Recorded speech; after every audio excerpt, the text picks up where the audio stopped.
وہ دولہا 12 ربیع الاول شریف کو پیر کے دن جلوہ افروز ہوا اور مدینہ طیبہ میں روپوش بھی ہوا۔ مذاق اڑانے والوں کا ایک ٹولہ جمع ہوا، مشرکین کفار کا ایک ٹولہ یہ بکواس کرنا شروع کیا، وَدَّعَ رَبُّ مُحَمَّدٍ مُحَمَّدًا وَدَّعَ رَبُّ مُحَمَّدٍ مُحَمَّدًا، جس کا مطلب یہ ہوتا ہے محمد کے رب نے محمد کو اب چھوڑ دیا ہے، محمد کے رب نے اب محمد کو چھوڑ دیا۔ یہ جب باتیں گردش کرنے لگی، میرے آقا صلی اللہ تعالیٰ علیہ وسلم کی سماعت سے بھی یہ باتیں ٹکرائی۔ لوگوں نے کہا کفار و مشرکین کا ایک ٹولہ یوں کہہ رہا ہے آپ کا رب آپ کو چھوڑ دیا، اب آیتیں نہیں آتی ہیں، اب وہی نہیں اترتی ہے۔ رسول پاک صلی اللہ تعالیٰ علیہ وسلم کیا غمگین ہی ہوئے تھے، ابھی اپنی آنکھیں نیچے ہی کیے تھے کہ جبرائیل پوری سورہ لے کر نازل ہوئے، اور آیتیں کیا تھی سنو میرے عزیزو، وَالضُّحَىٰ وَاللَّيْلِ إِذَا سَجَىٰ مَا وَدَّعَكَ رَبُّكَ وَمَا قَلَىٰ وَلَلْآخِرَةُ خَيْرٌ لَكَ مِنَ الْأُولَىٰ۔ آیتیں آپ کو پوری پڑھنے سے پہلے میں مختصر یہ بتا دوں، اب رب تبارک و تعالی حضور کی تعریف میں پوری سورت نازل کرتا ہے۔ ارشاد فرمایا جاتا ہے آپ کے چہرے والضحیٰ کی قسم، آپ کے چمکنے والے چہرے کی قسم، آپ کی چمکتی ہوئی کالی زلفوں کی قسم، ما ودعک ربک وما قلا، آپ کے رب نے نہ آپ کو چھوڑا ہے اور نہ کچھ کم کیا ہے، وللآخرۃ خیر لک من الاولی، اے محبوب آپ کی ہر آنے والی گھڑی پچھلی گھڑی سے کئی درجے بہتر ہے۔ پوری سورہ اللہ نے نازل فرمائی۔ مشرکین نے جب بھی بھونکنا شروع کیا میرے آقا کی شان میں دفاع کے لیے، آیتیں نازل ہوئی ہیں، رب ذوالجلال کی طرف سے بات آئی ہے۔ میرے عزیزو یہی تو شان مصطفیٰ ہے، ہم اور آپ کیا دفاع کر سکتے ہیں؟ قرآن میں خود رب ذوالجلال نے میرے نبی کی عزت کا دفاع کیا ہے۔ اور آگے میں آپ کو بتاؤں، اتنی نہیں کئی آیتیں آپ کو بتاؤں۔ حضور پاک صلی اللہ تعالیٰ علیہ وسلم کی بارگاہ میں لوگ جب سوال کرنے آتے اور ایسے ایسے سوال کرتے کہ حضور اکرم صلی اللہ تعالیٰ علیہ وسلم کو اس طرح کے سوالات کیے جاتے جو عام انسان کے لیے نہ ہوں، اور معاذ اللہ رب العالمین خدائی کے درجے پر پہنچانے کی باتیں کی جاتی، تب اللہ تبارک و تعالیٰ نے حضور صلی اللہ تعالیٰ علیہ وسلم سے ارشاد فرمایا قل انما انا بشر مثلکم، اے محبوب ان سے کہہ دینا میں تمہاری طرح بشر ہوں، مگر یہ کہ مجھے اللہ کی طرف سے وحی آتی ہے۔ عزیزان گرامی وقار، اب بات یہاں بھی آتی ہے، حضور پاک صلی اللہ تعالیٰ علیہ وسلم کی اولاد امجاد، ہر مسلمان کو یہ بات معلوم ہونی چاہیے میرے آقا کی اولاد کتنی تھی، ان کی ازواج مطہرات کتنی تھی، حضور نے کتنی شادیاں فرمائی، صحابہ کی تعداد کیا تھی، عشرہ مبشرہ کتنے تھے، کون تھے، یہ سب باتیں ہر مسلمان کو معلوم ہو، اس لیے کہ وہ اگر اپنے نبی کی سیرت نہیں جانتا تو پھر کس کی سیرت جانے گا؟ کون ہے جو تمہارا آئیڈیل ہے، کون ہے تمہارا نمونہ عمل؟ میرے آقا صلی اللہ تعالیٰ علیہ وسلم کے 3 بیٹے ہوئے اور 4 بیٹیاں ہوئی۔ بیٹوں میں تینوں بیٹے ابتدائی زندگی میں انتقال فرما گئے، یہاں تک کہ 6 مہینے سے زیادہ کوئی بھی بیٹے آپ کے باحیات نہ رہے۔ حضرت عبداللہ، حضرت قاسم، حضرت ابراہیم، اخیر میں حضرت ابراہیم کا انتقال ہوا جب ان کی عمر 6 مہینے سے بھی کم کی تھی۔ اب میرے آقا صلی اللہ علیہ وسلم کے بیٹوں میں کوئی باحیات نہ رہے، بیٹیاں زندہ رہیں، حضرت زینب، حضرت رقیہ، حضرت ام کلثوم اور سیدہ کائنات سیدہ فاطمہ الزہرا رضوان اللہ علیہن اجمعین، یہ چاروں بیٹیاں باحیات تھیں۔ اب سنیے، جب حضور کے 3 بیٹوں کا انتقال ہوا، جاہلانہ رسم و رواج اگر ہمارے ہاں پنپ رہی ہے تو وہ بھی سمجھ لیں، بعض لوگ یہ سمجھتے ہیں کہ بیٹا نہ ہو تو نسل کیسے چلے گی، بیٹا نہ ہو تو وراثت کیسے تقسیم ہوگی، وارث کون بنے گا؟ یہ جہالت کی باتیں چھوڑ دو، یہی مکہ کے کافروں نے باتیں بنائی، اور سب سے بڑی بات ابو لہب نے آ کر کے یہ کہا کہ محمد اقطع ہے، ابتر ہے۔ ابتر کا مطلب ہوا جس کی نسل کٹ گئی، جس کی نسل ختم ہو گئی، ابتر لفظ، اقطع لفظ۔ اس نے کہا حضور اکرم صلی اللہ تعالیٰ علیہ وسلم کو برا بھلا کہنے کے لیے، توہین رسالت کے لیے یہ جملہ استعمال کیا کہ اب بیٹے تو سب ختم ہو گئے، اب کوئی بیٹا نہیں، نسل کہاں سے چلے گی، نسل کٹ گئی ہے۔ رسول پاک صلی اللہ تعالیٰ علیہ وسلم کو جب کوئی ظالم اس طرح کی طعن و تشنیع کرتا ہے، اگر میرے آقا صلی اللہ علیہ وسلم کبیدہ خاطر ہوئے تو رب ذوالجلال نے آپ کو کبھی بھی ملول نہیں چھوڑا، اور نہ ہی رب ذوالجلال نے آپ کو کبیدہ خاطر اور غمگین چھوڑا، بلکہ آپ کے دل کی تسلی کے لیے رب ذوالجلال نے ایک سے ایک انعامات کی بارشیں فرمائی. اللہ تعالیٰ نے فوراً پوری سورہ اتاری. اے محبوب صلی اللہ تعالیٰ علیہ وسلم، یہ ظالم آپ کو کہہ رہے ہیں نسل کٹی ہے، آپ اقتا ہیں، ابتر ہیں. اللہ تعالیٰ نے فرمایا انا اعطیناک الکوثر فصل لربک وانحر ان شانئک هو الابتر. اے محبوب، ہم نے تو آپ کو کوثر عطا کیا ہے، ہم نے آپ کو کوثر عطا کیا ہے. آپ اپنے رب کی عبادت کریں، قربانی کریں.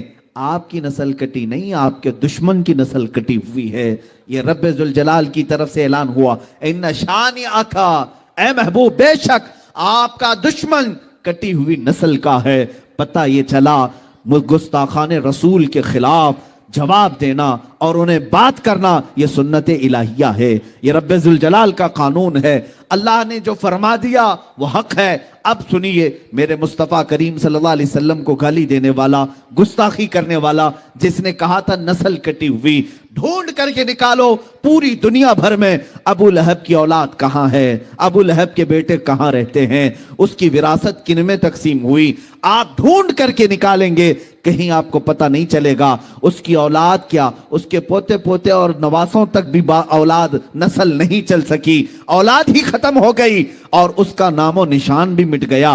ابو لہب کی جو موت ہوئی اس حالت میں ہوئی کہ اس کو سخت ترین بیماری لاحق ہوئی، یہاں تک کہ اس کو ایک گڑھے میں ڈال کر کے اس کے ہی بچوں نے پتھر اس پر ڈالے تھے، اتنے پتھر مارے گئے تھے کہ اس کا جسم پورا پتھروں سے لہولہان تھا. وہ خود مٹا، اس کی اولاد نہیں رہی. لیکن آؤ، میرے رب ذوالجلال نے میرے مصطفیٰ کی جو شان بیان کی، انا اعطیناک الکوثر، اس آیت کی تفسیر کے اعتبار سے آج ہندوستان نہیں، جے پور راجستھان نہیں، بلکہ دنیا کے کسی بھی کونے میں جاؤ رسول اللہ کی آل و اولاد کی خوشبو تمہیں ضرور نظر آئے گی. ہر جگہ سادات موجود ہیں، سید حضرات موجود ہیں. یہ کس کی نسل ہیں؟ یہ فاطمۃ الزہرا کی نسل آج پوری دنیا میں ہے، جن کو میرے آقا صلی اللہ علیہ وسلم نے اپنی اولاد فرمایا ہے. عزیزان گرامی، حضور کو کہنے والے کہ نسل کٹی ہے وہ خود کٹ گئے، مگر میرے مصطفیٰ کی نسل آج پوری دنیا میں جس طرح محفوظ ہے، کائنات میں کسی کی نسل اس طرح سے محفوظ نہیں. ایک بات یاد رکھیں، حضور کی جو نسل ہے آج، اس طرح کی پوری دنیا میں کسی اور کی نسل محفوظ نہیں. سادات کے شجرے محفوظ ہیں، ان کے نسب محفوظ ہیں، اور ان کی آل و اولاد، ان کے خاندان، ان کے تمام حسب و نسب آج بھی محفوظ ہیں. جاؤ سادات کی خانقاہوں میں، وہ سارے شجرے اور تاریخ لے کر بیٹھے ہیں. میرے عزیزوں، اسی کو تو کہا گیا حضور پاک صلی اللہ تعالیٰ علیہ وسلم کی اولاد آج پوری کائنات میں ہے، اور یہی شان مصطفیٰ ہے جس کو اعلیٰ حضرت نے یوں کہا تھا، تیری نسل پاک میں ہے بچہ بچہ نور کا، تو ہے عین نور تیرا سب گھرانہ نور کا. عزیزان گرامی، یہ شان مصطفیٰ ہے. جب کبھی کسی نے حضور کی ذات پر انگلی اٹھائی تو جواب کہاں سے آیا؟ خود خدائے قدیر و جبار کی طرف سے آیا. اللہ نے کبھی سورہ والضحیٰ اتاری، کبھی سورہ لہب اتاری، کبھی سورہ کوثر اتاری. اب کوثر کا معنی میں بیان کر کے حضور کی شان پاک کے چند آپ کے سامنے جھلکیاں رکھ دوں. کوثر کیا چیز ہے؟ کوثر کس کو کہتے ہیں؟ بعض لوگ یہی سمجھتے ہیں کوثر ایک نام ہے یا پھر حوض کوثر ہے. کوثر کی ہزاروں تعریفیں ہوئی اور اس کی کئی تفاسیر ہیں، کئی اس کے مفہومات بھی مفسرین نے بیان کی، لیکن جو حقیقت زیادہ راجح ہے وہ میں بتاتا ہوں. کوثر عربی کا لفظ ہے، اور عربی میں بلاغت ایک چیز ہے، یہ سارے لوگوں کے سمجھ میں نہیں آتی. عربی ایک ایسا لٹریچر ہے کہ ایک ایک لفظ آتا ہے 70 معنوں کے لیے. کبھی کبھار ایک ایک ایسے ورڈ ہیں جو 1000 معنی کے لیے استعمال کیے جاتے ہیں، اور عربی میں وسعت بہت ہے، ایک لفظ بول کر کئی معنی مراد لیے جا سکتے ہیں. اب کوثر کیا چیز ہے؟ اب میں آپ کو بتاتا ہوں. عربی میں ایک لفظ ہے کثیر. کثیر زیادہ کو کہتے ہیں. قلیل کا اپوزٹ کیا ہے؟ کثیر ہے. جیسے دن کا اپوزٹ رات ہے، سفید کا اپوزٹ بلیک ہے، کالا ہے. یہ اپوزٹ چیزوں کو میں بتا رہا ہوں. قلیل اگر کوئی چیز ہے تو تھوڑی ہے، تھوڑی چیز کو عربی میں کیا کہتے ہیں؟ قلیل. اور اس کا اپوزٹ کیا ہوتا ہے؟ کثیر. سمجھ میں آ رہی بات؟ میں سمجھا کر کے جانا چاہتا ہوں. کثیر قلیل کا اپوزٹ ہوتا ہے. اچھا اگر کثیر سے بھی زیادہ بولنا ہے، مثال کے طور پر 10 کے اپوزٹ میں 100 لے کر کے آ گئے. ایک طرف 10 روپے ہے، یہ قلیل ہے، 100 روپے کیا ہے؟ کثیر ہے. لیکن ہم کو اور بھی زیادہ بولنا ہے تو عربی میں اس کو اکثر کہتے ہیں. کیا کہتے ہیں؟ اکثر.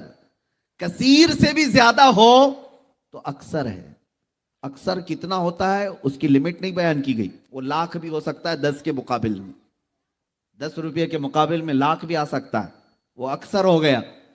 اب اگر اکثر سے بھی زیادہ بولنا ہے تو اس کو کوثر کہا جاتا ہے. اسے کیا کہا جاتا ہے؟ کوثر کہا جاتا ہے. ایک ہے کثیر، اس سے زیادہ کو اکثر کہتے ہیں. اس سے بھی زیادہ ہو تو اسے کیا کہتے ہیں؟ کوثر. یہ 3 جملے تو یاد رکھو مسلمانوں، 3 باتیں تو یاد رکھو، کثیر، اکثر اور کوثر. اب میں یہ آیت پڑھتا ہوں. اللہ نے فرمایا انا اعطیناک الکوثر، اے محبوب ہم نے آپ کو کوثر عطا کیا. یہ کتنا ہے کوثر؟ کیسے اندازہ کر سکیں گے؟ مولا تو نے ہمارے نبی کو کیا دیا، کتنا دیا، اسی سے آپ اندازہ کر لیں. یہ پوری جو کائنات ہے، یہ پوری جو دنیا ہے جس میں ہم اور آپ جی رہے ہیں، یہ پوری روئے زمین، اس پر موجود پورے سمندر، اس پر موجود تمام درخت، اس پر موجود تمام چرند و پرند اور جانور، اس پر موجود تمام جنات، بلکہ فرشتے، ملائکہ، یہ پوری جو دنیا ہے، پوری دنیا، اس میں لاکھوں کروڑوں مخلوقات اللہ کی آباد ہے. کیڑے مکوڑے الگ، چرند و پرند الگ، جانور الگ، بہائم الگ، سمندر کی کروڑوں مچھلیاں الگ، جنات کی بے انتہا تعداد الگ، یاجوج ماجوج کی کثرت الگ، آسمانوں میں رہنے والی مخلوقات الگ، ملائکہ، فرشتے، یہ تمام مخلوقات الگ. ان تمام کائنات کی چیزوں کو اللہ کیا فرماتا ہے؟ قل متاع الدنیا قلیل. اے محبوب آپ فرما دیں یہ پوری دنیا قلیل ہے. کیا ہے؟ پوری دنیا کا سامان قلیل ہے. اس میں کروڑوں انسان بھی آ گئے، ہم بھی قلیل ہیں. پوری روئے زمین آ گئی، یہ بھی قلیل ہے. یہ سارے آسمان آ گئے، یہ بھی قلیل ہے. یہ ساری کائنات کے ہر ذرے اس میں آ گئے، یہ قلیل ہے. اب رب ذوالجلال ارشاد فرماتا ہے یہ پوری کائنات قلیل ہے. کیا ہے؟ قلیل ہے. اور اس کائنات سے اگر کچھ زیادہ ہونا چاہیے تھا تو وہ کثیر ہے، اور کثیر سے بھی زیادہ چاہیے تھا تو اکثر ہے، اور اکثر سے بھی زیادہ چاہیے تھا تو وہ کوثر ہے. اے محبوب ہم نے آپ کو یہ پوری کائنات میں موجود یہ قلیل نہیں دیا، اس سے تھوڑا زیادہ کثیر بھی نہیں دیا، اس سے زیادہ اکثر بھی نہیں دیا. اے محبوب ہم نے تو آپ کو کوثر دیا ہے، ہم نے آپ کو کوثر عطا کیا ہے. عزیزان گرامی وقار، یہ شان مصطفیٰ ہے. رسول پاک صلی اللہ تعالیٰ علیہ وسلم کو اللہ فرما رہا ہم نے کوثر دیا ہے. اسی لیے شاعر نے کہا تھا حسن یوسف دم عیسیٰ ید بیزاداری، آنچ ہما خوباں دارند تو تنہا داری. اے رسول پاک آپ کو اللہ نے حسن یوسف بھی دیا ہے، اور حسن یوسف ید بیضا، حضرت موسیٰ علیہ السلام کا معجزہ ید بیضا بھی آپ کو دیا گیا، اور حضرت عیسیٰ علیہ السلام کی مسیحائی بھی دی گئی.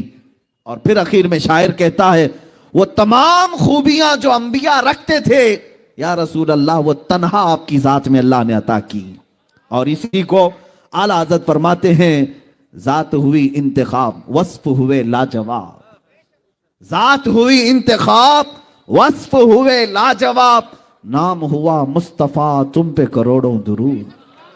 میرے آقا صلی اللہ تعالیٰ علیہ وسلم کی شان عظمت میں چند مثالیں عرض کرتے ہوئے آگے بڑھوں گا. سیدنا آدم علیہ السلام کو اللہ تعالیٰ نے صفی اللہ کا خطاب دیا، وہ اللہ کے صفی ہیں. آدم علیہ نبینا علیہ الصلاۃ والتسلیم کثرت بکا میں مشہور تھے، یعنی آپ کثرت سے رویا کرتے تھے. کافی سالوں تک آپ نے گریہ بزاری کی، اور یہ کثرت بکا میرے آقا صلی اللہ علیہ وسلم کو بھی عطا کی گئی. حضرت نوح علیہ السلام نجی اللہ کے خطاب سے سرفراز ہوئے، اور اللہ رب العزت کی بارگاہ میں نجابت آپ کو دی گئی اور میرے آقا صلی اللہ علیہ وسلم کو رب ذوالجلال نے نجی بھی بنایا۔ حضرت ابراہیم علیہ السلام کو اللہ نے خلیل کہا، وہ خلیل اللہ ہیں، اللہ رب العزت کے خلیل ہیں، لیکن میرے عزیزو اللہ تعالیٰ نے اپنے حبیب مصطفیٰ کریم صلی اللہ علیہ وسلم کو حبیب اللہ بنایا۔ جو ان نبیوں کو صفات دی گئی وہ تمام تر صفات میرے آقا صلی اللہ علیہ وسلم کی ذات پاک میں عطا کی گئی۔ وہ تمام خوبیاں جو اللہ تعالیٰ نے پچھلے انبیاء کو دی وہ حضرت حضور اکرم صلی اللہ علیہ وسلم کو عطا کی۔ اب چند مثالیں میں آپ کے سامنے رکھ رہا ہوں۔ ایک ہے موسیٰ علیہ نبینا علیہ الصلوۃ والتسلیم، ان کے واقعات اکثر سنائے جاتے ہیں اور سنتے بھی ہیں آپ۔ سیدنا موسیٰ کلیم اللہ علیہ الصلوۃ والتسلیم کی ایک بات میں عرض کرتا ہوں، آپ کوہ طور پر جاتے ہیں اور عرض کرتے ہیں اے رب ذوالجلال میں تیرا دیدار کرنا چاہتا ہوں، میں تجھے کھلے آنکھوں دیکھنا چاہتا ہوں۔ قرآن پاک میں ہے ربی ارینی، اے اللہ تو مجھے اپنا دیدار کرا دے، اور اللہ کی طرف سے جواب آتا ہے لن ترانی، اے موسیٰ تو ہرگز مجھے نہیں دیکھ سکے گا۔ بار بار موسیٰ علیہ السلام نے اصرار کیا تو رب تعالیٰ نے پھر کس انداز میں بلایا، فخلع نعلیک انک بالوادی المقدس طویٰ، اے موسیٰ اپنی چپلیں اتار دیں، اپنے نالین اتار دیں اور کوہ طور پر آئیں۔ کوہ طور مصر کی وادی سینا میں موجود ایک پہاڑی کا نام ہے۔ سیدنا موسیٰ علیہ السلام جب طور پر چڑھتے ہیں وہاں پر حکم کیا ہوتا ہے، قریب موجود ایک دوسری پہاڑی پر ایک درخت ہے، اس درخت پر آپ دیکھتے رہیں۔ حضرت موسیٰ علیہ السلام اس درخت پر دیکھتے رہے۔